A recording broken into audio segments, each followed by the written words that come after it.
전능하시니 여호와 하나님께서 말씀하사 해 돋는 데서부터 지는 데까지 세상을 부르셨도다.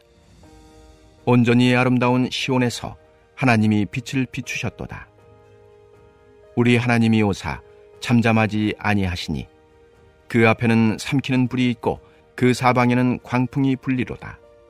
하나님이 자기의 백성을 판결하시려고 위 하늘과 아래 땅에 선포하여 이르시되 나의 성도들을 내 앞에 모으라. 그들은 제사로 나와 언약한 이들이니라 하시도다. 하늘이 그의 공의를 선포하리니 하나님 그는 심판장이심이로다. 셀라. 내 백성아 들을지어다. 내가 말하리라. 이스라엘아, 내가 내게 증언하리라. 나는 하나님 곧 내 하나님이로다. 나는 내 재물 때문에 너를 책망하지는 아니하리니 내 번제가 항상 내 앞에 있음이로다. 내가 내 집에서 수소나 내 우리에서 순념소를 가져가지 아니하리니 이는 산림의 짐승들과 무산의 가축이 다 내 것이며 산의 모든 새들도 내가 아는 것이며 들의 짐승도 내 것이미로다. 내가 가령 주려도 내게 이르지 아니할 것은 세계와 거기에 충만한 것이 내 것이미로다. 내가 수소의 고기를 먹으며 염소의 피를 마시겠느냐? 감사로 하나님께 제사를 드리며 지존하신 이에게 내 소원을 갚으며 환난 날에 나를 부르라. 내가 너를 건지리니 내가 나를 영화롭게 하리로다. 할렐루야! 우리와 함께 하시는 하나님을 찬양합니다. 오늘 말씀의 주제는 참된 예배입니다. 참 숱하게 들어온 주제이자 제목이시죠? 성서의 많은 본문들로 이 주제 설교를 들어오셨을 텐데요. 그럼에도 성서가 그리고 설교가 일관되게 이 주제로 이야기하는 것은 그만큼 예배가 그리스도인 삶에 얼마나 중요한지 또 얼마만큼 영향을 주는지를 말하기 때문인 것 같습니다. 참된 예배란 무엇일까요? 예배를 드릴 때는 참 여러 가지 다양한 요소들이 있습니다. 외형적으로 본다면 교회 건물이 있을 것입니다. 그리고 시간으로 본다면 각 순서들이 가지는 의미와 힘이 있습니다.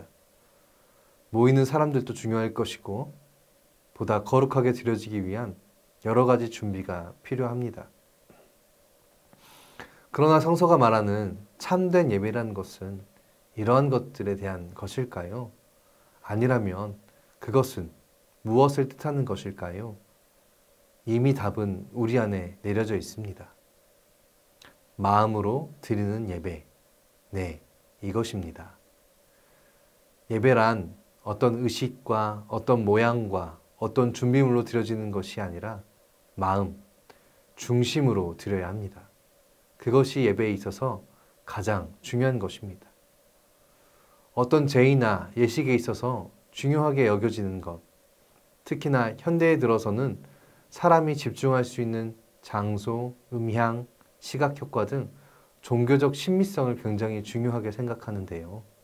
그래서 차분한 음악, 무대로 집중되는 좌석 배치, 약간 어두운 조명, 그 가운데 역동적인 느낌을 주는 화면들, 보다 예배에 더 집중하게 만드는 장치들이 요즘 교회의 트렌드라고 할 수 있습니다. 이러한 것들이 중요치 않다고 하는 것은 아닙니다. 다만 성서는 하나님을 향한 마음이 중요하다고 합니다. 그렇다면 도대체 왜 마음이 중요할까요? 아니, 우리가 언제는 마음으로 예배하지 않았을까요? 우리는 언제나 마음으로 예배한다고 생각하는데 왜 하나님은 마음으로 예배하라고 또 많은 설교들은 마음의 예배가 중요하다고 거듭하여 우리에게 말하는 것일까요? 우리는 이러한 물음에 이렇게 답을 내리곤 합니다. 그렇지, 마음이 중요하지.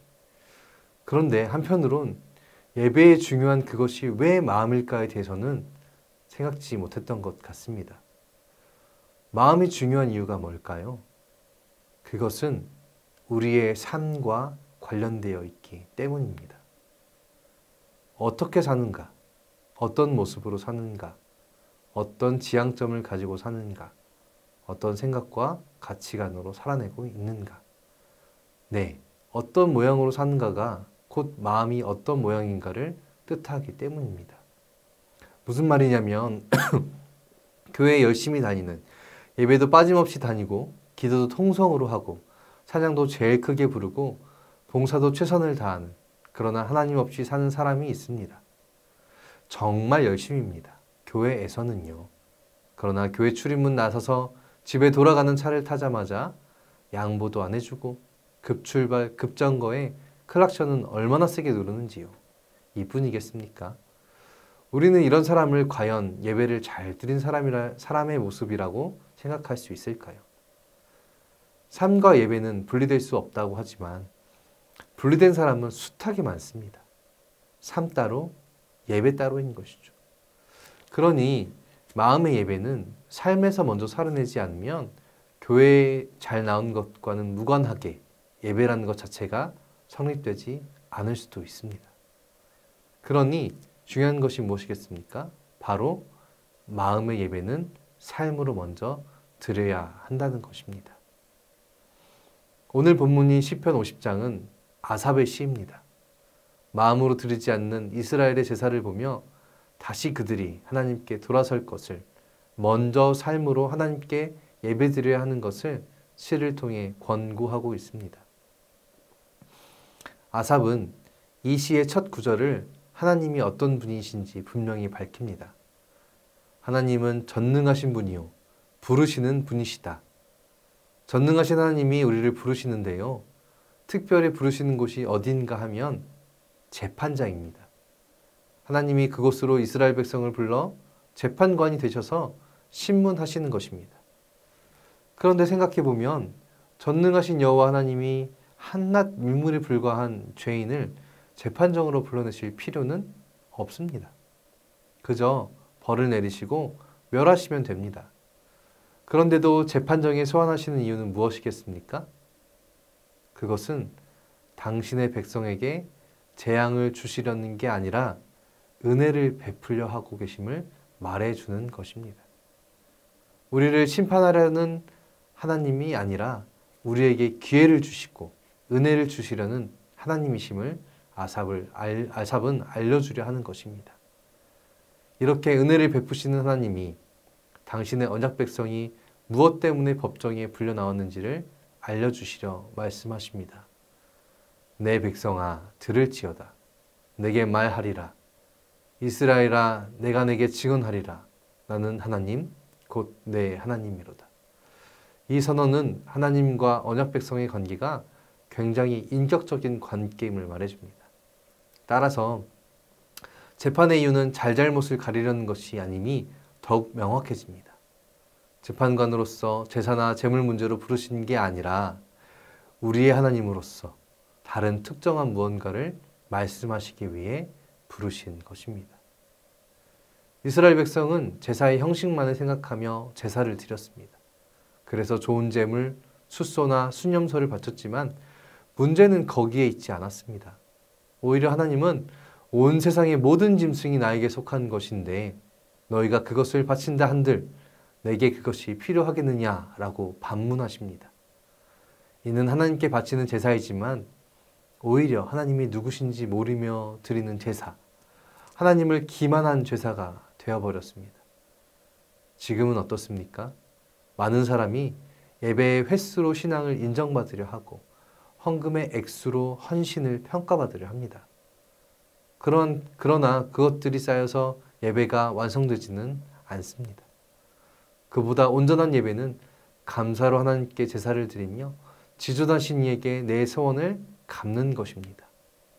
삶에서 감사와 섬김을 먼저 해내지 않고 그저 교회에 여러 예배를 드리고 헌금을 한다고 해서 그것이 예배를 충족시켜주는 것은 아니란 말씀입니다.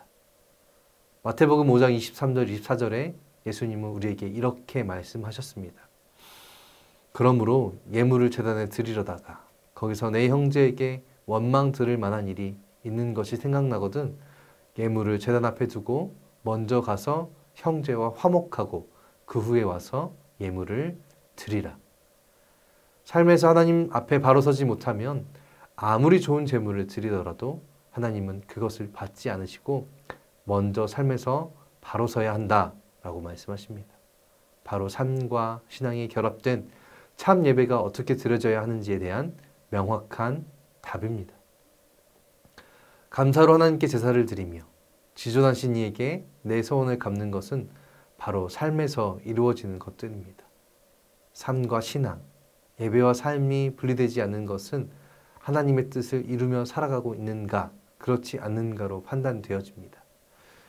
삶에서는 늘 하나님께 불평과 불만을 쏟으면서 교회에서는 감사의 기도를 한다면, 또 하나님께 서원하여 받은 은혜를 내 자랑인 것처럼, 내 훈장인 것처럼 하면서 교회에 나와 겸손한 척 예배한다면, 네, 일치되지 않는 신앙과 삶의 모습입니다.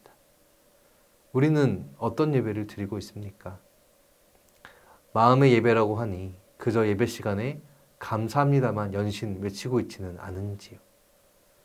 삶이 먼저 구별되는 저와 여러분이 되기를 소망합니다. 하나님께서 이스라엘을 향하여 나의 성도들이라 불러주셨습니다. 온 세상 가운데 구별하신 이유가 무엇이겠습니까? 하나님의 형상, 온전하고 거룩한 곧 삶과 신앙이 깨끗하며 또 그렇게 살길 바라시는 하나님의 마음이 담긴 애칭인 것입니다. 우리에게도 그런 애칭이 있습니다. 바로 그리스도인입니다. 그리스도인은 로마 사람들이 세상의 이치와는 다르게 자꾸 나눠주고 베풀어주는 바보 같은 초대교회 사람들을 보며 부른 별명입니다. 자칭 그리스도를 따라 사는 사람들이라고 하니 그리스도인이라고 우리가 부르자. 네, 우리는 그리스도인입니다. 세상이 보기에 바보 같고 어리석은 사람들입니다. 삶으로, 신앙으로 그리스도를 따라 하나님 나라를 살아내는 사람들입니다.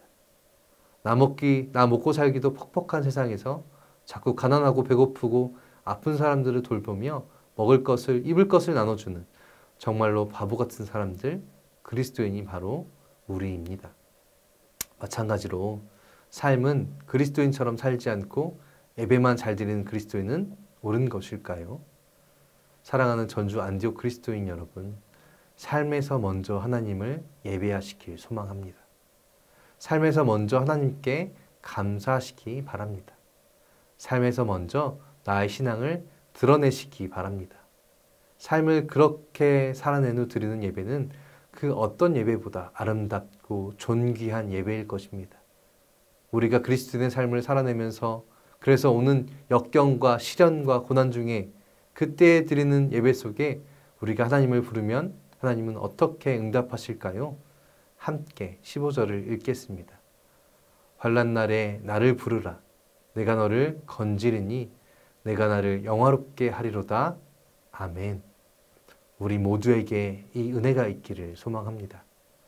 하나님께 부르짖기만 하는 신앙인이 아니라 삶에서 먼저 하나님 나라를 살아내고 예배로 하나님의 뜻을 구하며 앞으로의 삶을 다짐하는 귀한 예배 드리는 저와 여러분이 되기를 간절히 소망합니다.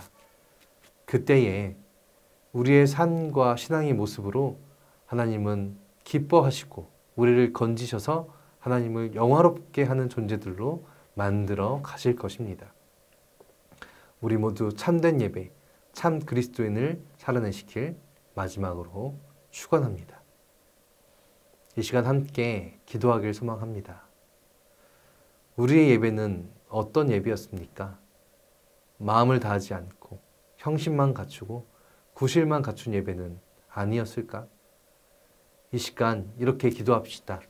주님, 우리가 마음으로 드리는 예배를 드리기 원합니다. 삶에서 먼저 하나님 나라와 하나님의 의를 충분히 살아내며 하나님이 이 땅에 우리를 심으신 이유를 살아내 함께 모여 하나님 예배할 때에 하나님께서 기뻐 받으시는 예배를 드리겠습니다. 우리에게 참된 그리스도인의 삶을 살아낼 용기와 지혜를 주시길 소망한다고 그렇게 기도하겠습니다. 대신방 기간입니다.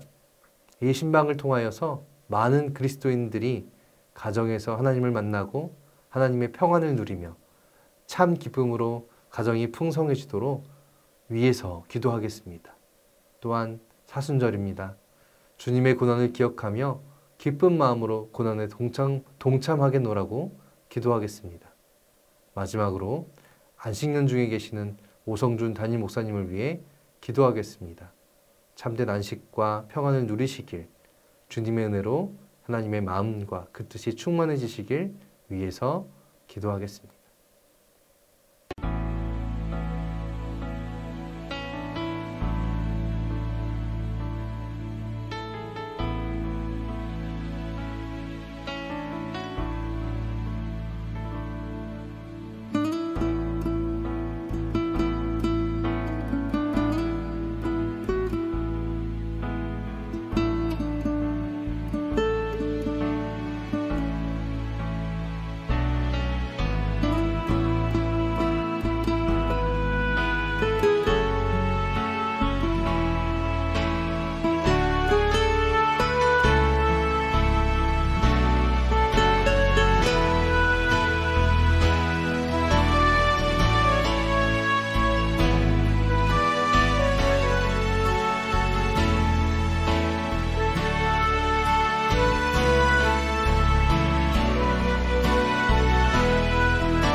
아멘.